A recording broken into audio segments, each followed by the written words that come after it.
Section 1. You will hear a conversation between an agent from City House Services and a customer who wants to have her house cleaned. First, you have some time to look at questions 1 to 4.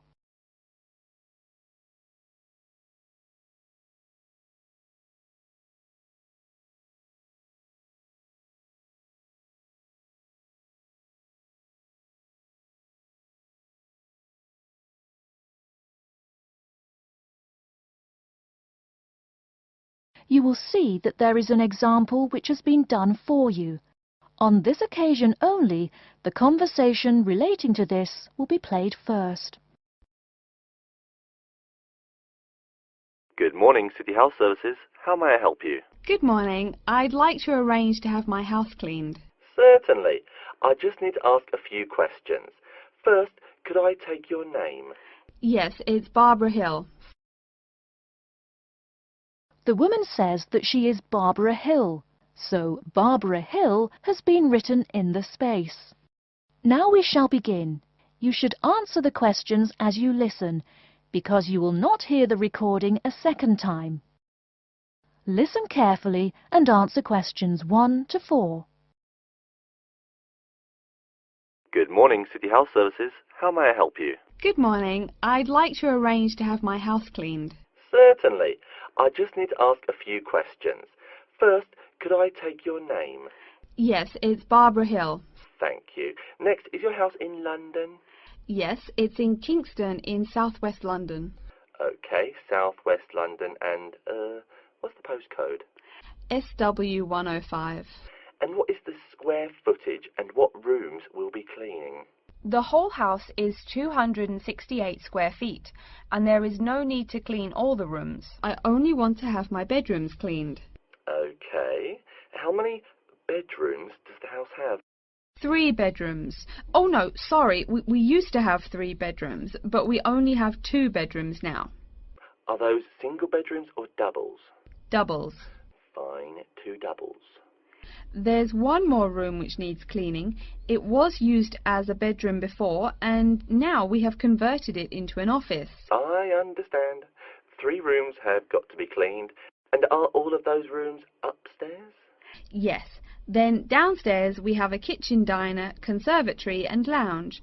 The kitchen diner is quite large and has the usual equipment: cooker with oven, refrigerator, cupboards and worktops. The conservatory has a lot of plants, but there's no need to take care of them. The lounge has a leather 3-piece suite and a large coffee table. Thank you. And do you keep any pets? Yeah, I really love keeping them. I've got 2 dogs and 3 cats.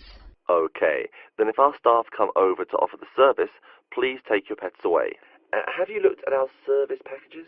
Yes, I have one in front of me. Excellent. Before you hear the rest of the conversation, you have some time to look at questions 5 to 10.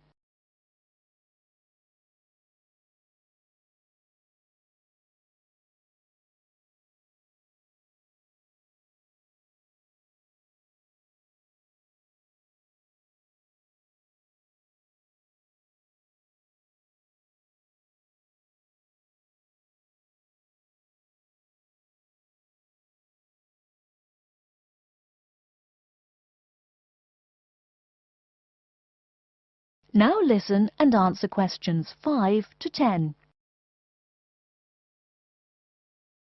Any extra services you need?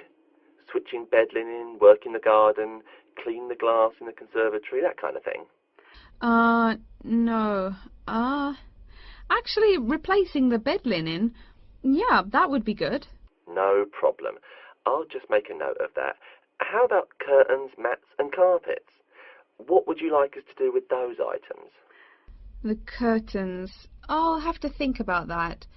I think we should have the carpets cleaned really well every quarter. Mats can just be done with the laundry. Of course. How about clothes? We can have our staff wash and iron them, or we can have them taken to a dry cleaner. Washing and ironing. No, just ironing. That'll be okay. Okay, fine. I know quite a bit about what you want now. I should let you know that we're located on 12 Amy's Road. That's A-M-Y-E-S. And we work on from Monday to Sunday except Tuesday and Wednesday. Could you let me know when is convenient for you? Next Friday. No. Oh, that's no good. My son invites his friends over in the afternoon that day. Perhaps next Thursday or next Saturday? Let me check.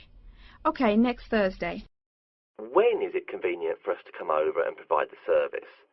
Is it okay if we come in the morning? Or we may come in the afternoon. It depends on your schedule. I'm okay with any time. Just give me a call to let me know you're coming before you arrive. Sure we will. By the way, how long will it take for the service? We usually work 1 to 3 hours for house cleaning, and the work will take 3 hours at most. And of course, if it takes more than 3 hours, you should pay extra for it. Fine. So, let me just do some calculations. That is the end of section 1. You now have half a minute to check your answers.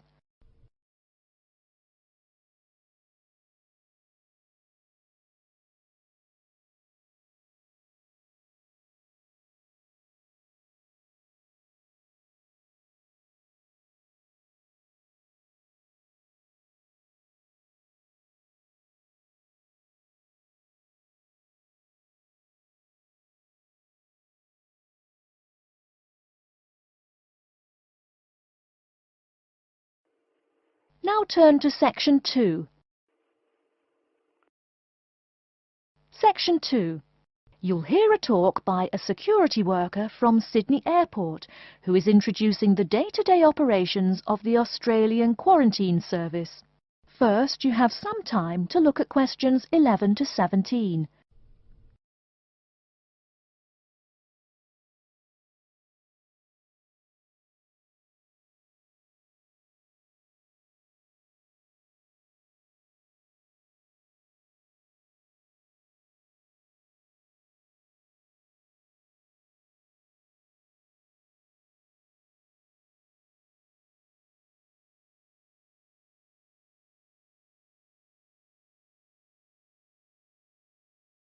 Now, listen carefully and answer questions 11 to 17. Hi everyone and welcome to Sydney Airport. Today I'll be giving you the inside information on the day-to-day operations of the Australian Quarantine Service here. We hope to provide you with a better understanding of why such heavy security regulations are necessary by educating you on how we operate and why we do the things we do. We're not here to try to persuade you to fly through Sydney Airport, though we hope you'll find your experience relatively stress-free and comfortable. First things first, our personnel. Can anyone guess how many people work at Sydney Airport? We have 200 alone working in Terminal 2, so can you guess how many in the whole airport? I heard someone say 360. That's getting closer. What? Did someone say 2,000? That's way too high. Sydney Airport actually employs 440 people. A lot, right? And about half of those employees work in security-related matters. Moving on to our not-so-human employees, let's come and see our favourite pooch, Milton. Milton is our best drug-sniffing dog on the force. He's friendly to most people. You can even come pet him at the end of our tour.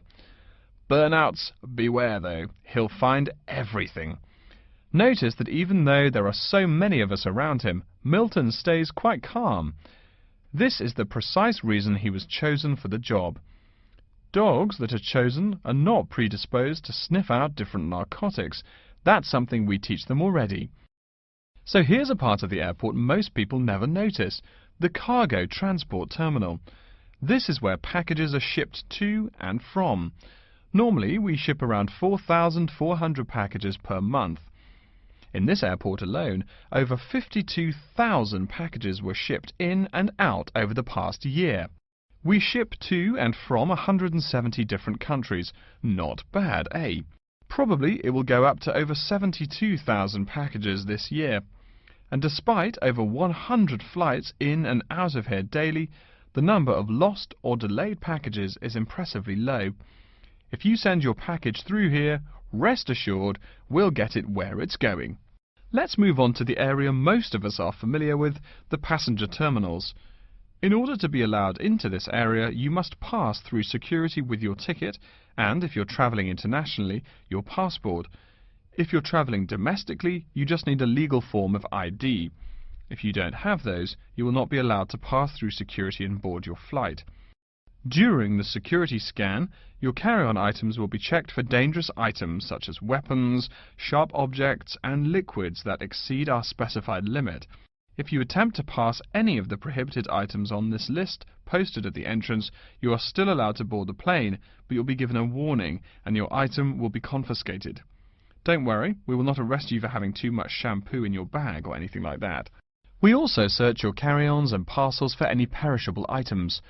We prohibit the transportation of local vegetation and prohibit parcels containing any insects in them. You may or may not have learnt about this in biology class, but when some plants are introduced to a new environment, they spread wildly and wipe out the current species around it. It is important to control the introduction of new plants into an ecosystem, so we must prohibit the transport of any fertile seeds. So what happens to parcels containing possibly suspicious items? It's of course something we do not take lightly here. If an object passes through the scanner that appears suspicious in any way, it is separated out for manual search by a member of our trained security personnel. If an illegal plant or simple sharp object like a pocket knife is found, it is simply disposed of in our biohazard waste containers, and the package itself is returned to the sender, or passenger if it is for a passenger flight. More serious weapons are reported to higher authorities for investigation.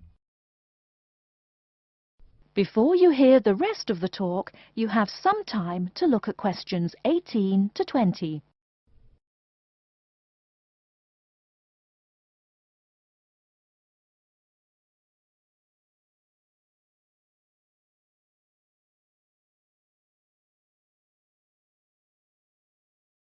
Now listen and answer questions 18 to 20. As far as parcel security, the material of the parcel is important. For shipped goods, the most common material used and the most widely accepted is paper.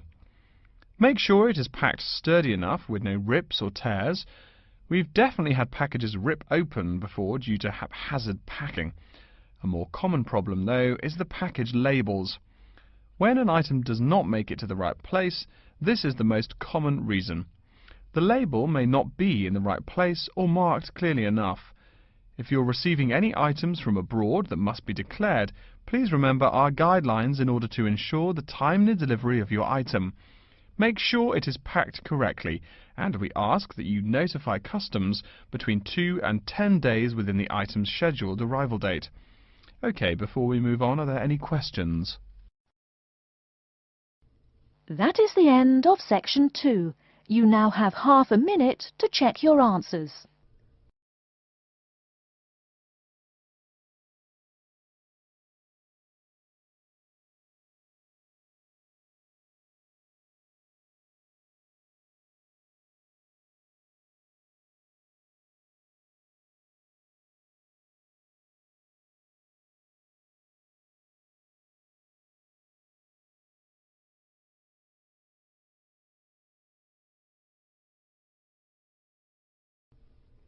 Now turn to section 3.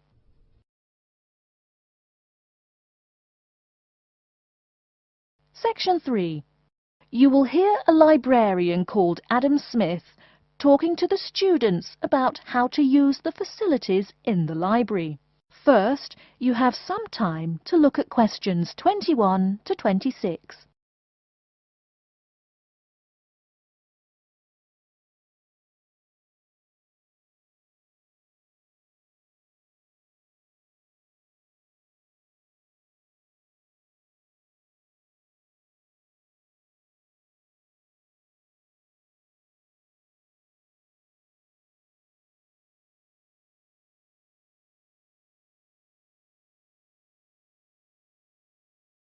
Now listen carefully and answer questions 21 to 26. Welcome. Please come in and gather over here around the tables. My name is Adam Smith, and I'm the librarian here. I'll show you around today and explain how to use these facilities. Hopefully, when I'm done with it, you'll know the ropes. And please feel free to let me know of any questions or concerns that you may have.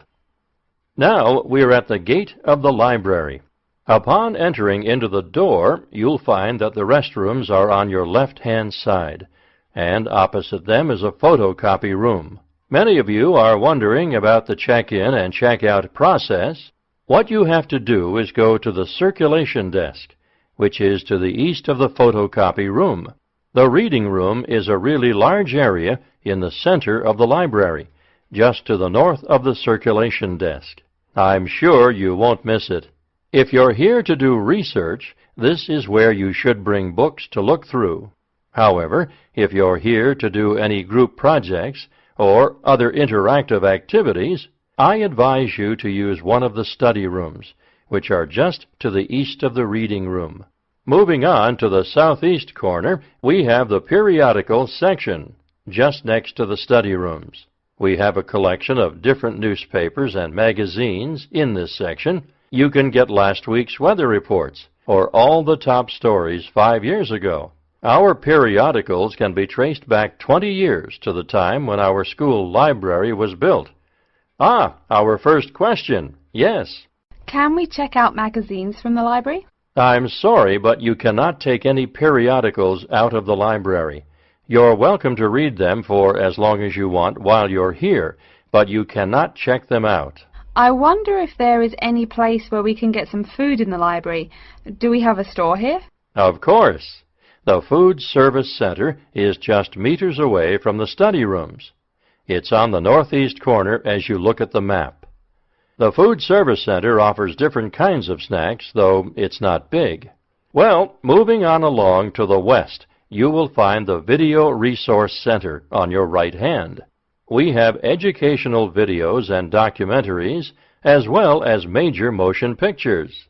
We ask that you pay attention to the tag on the video that you pick up, as many of our documentaries are for on-site viewing only and may not be taken out of the library. To the west of the Video Resource Center is our satellite TV station. Here we stream the news from Channel 19 for most of the day. How many channels does it have?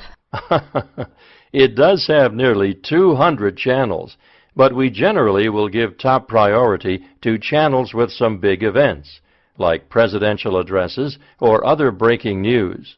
During the coverage of the presidential debate, students will take a break from studying and flock to watch it. Last, but perhaps most important, is the inquiry desk. It's just on the left-hand side when you walk into the library, so it's impossible to miss it. If you have any questions about how to use equipment or where to find something, come and ask the assistant. Don't be shy, because that's what they're here for. Before you hear the rest of the talk, you have some time to look at questions 27 to 30.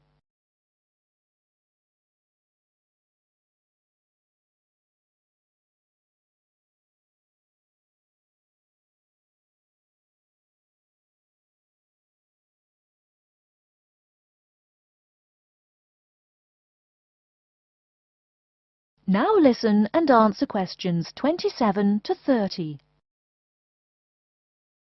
Speaking of questions, one of the questions we get asked is how to actually check out a book once a student has picked one out. If it's a fiction or non-fiction book, look for the pink and yellow checkout card inside the back cover of the book. You can also find information about the book on these cards, including its publishing date, genre, ISBN, and a log of dates it's been checked out before. Present this card to me or any library assistant, and we'll stamp it, and then the book can be kept for 3 weeks. You can find general information on a field of study by using one of our subject guides. We have them on paper here, but any of our computers will allow you to search within fields as well.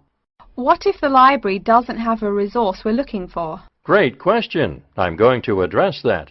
Our library is a network with a number of other universities in the area. So if there is something you're looking for and it's available somewhere in the area, we'll be able to get it for you. However, there are universities which are not part of the network, so we do not share resources with them. If you want more information about the library and its resources, you'll find it in a labeled blue folder on my desk in the Enquiry section. Okay, so that's a lot of information all at once, and I don't expect you to remember it all. The most important thing is please be respectful of the staff, and if you need help with anything at all, come and ask me or one of the assistants. All right, any questions? That is the end of Section 3. You now have half a minute to check your answers.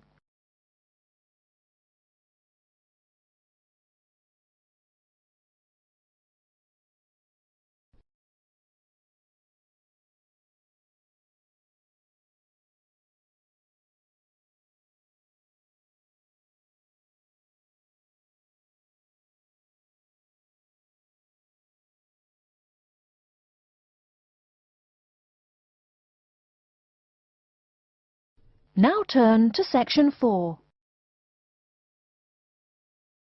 Section 4. You will hear a lecture about Crocodylus niloticus and its living habits. First, you have some time to look at questions 31 to 40.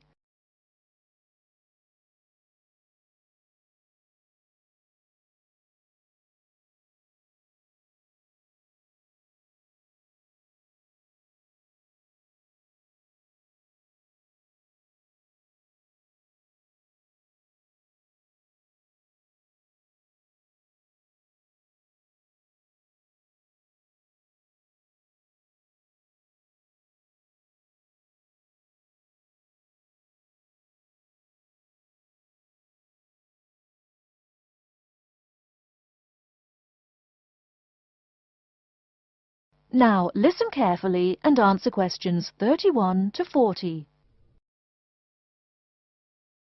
Good morning. Today we will continue our study of Crocodylus niloticus by talking about its living habits.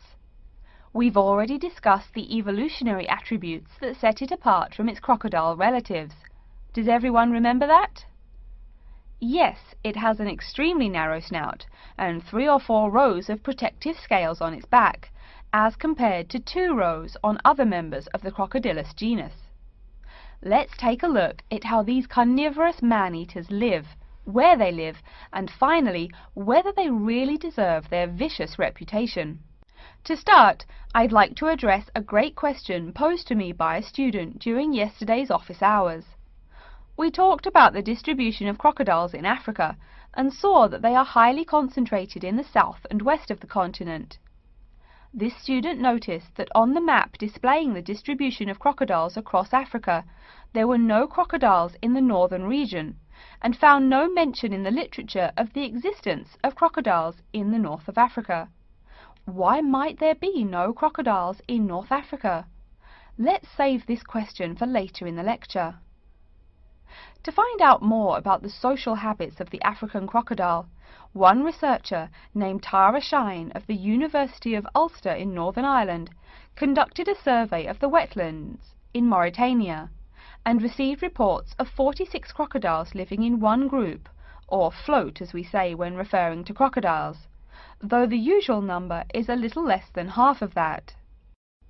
In general, crocodiles are more highly concentrated in wet subtropical environments near bodies of water and rich vegetation. While South American crocodiles thrive in cool rainforests, the African crocodile is more equipped for heat. Though they can survive at the hot temperatures found in some deserts, they are not equipped to handle dry climates and thus cannot survive in places like the Sahara Desert of North Africa. As cold-blooded animals, crocodiles' core temperatures fluctuate from their average of 38 degrees Celsius as external conditions change. Thus, they need to avoid extreme temperatures. Others live an underwater life, keeping a body temperature close to that of the water. As their own unique method of regulating their body temperatures, some African crocodiles have made dens by digging holes in the ground to provide themselves with a cool, dark place to retreat from the hot African sun. Speaking of the hot African sun, let's go back to the question asked at the beginning of the lecture.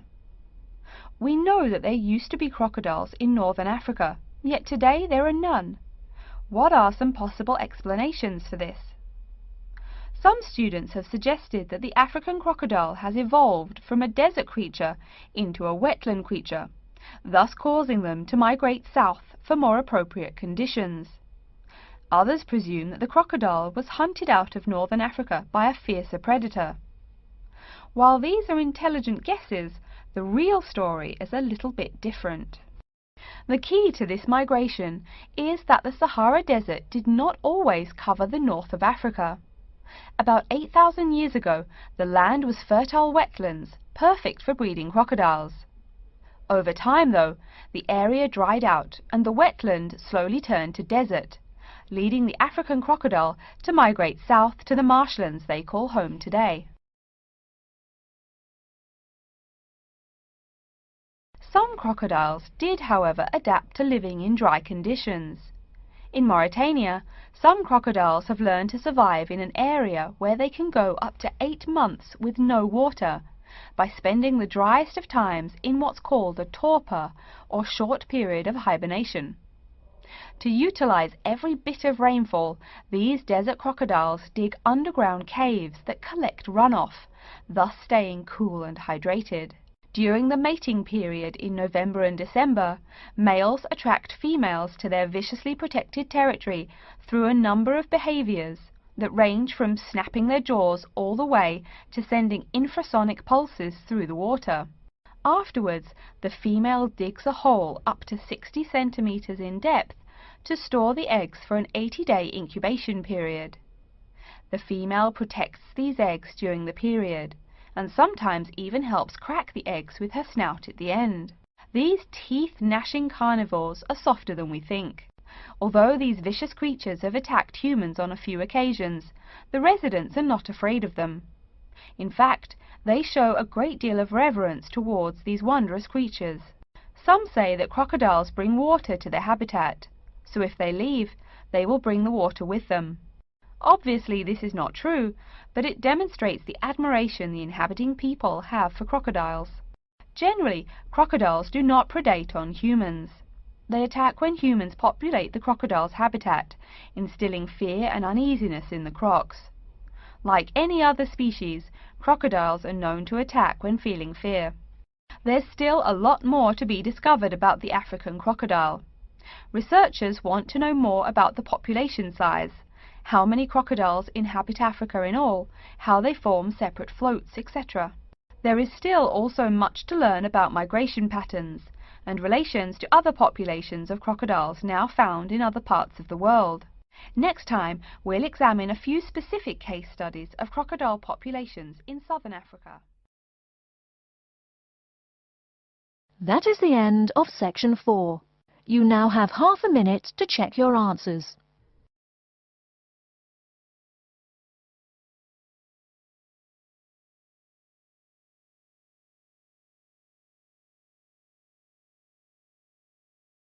That is the end of the listening test.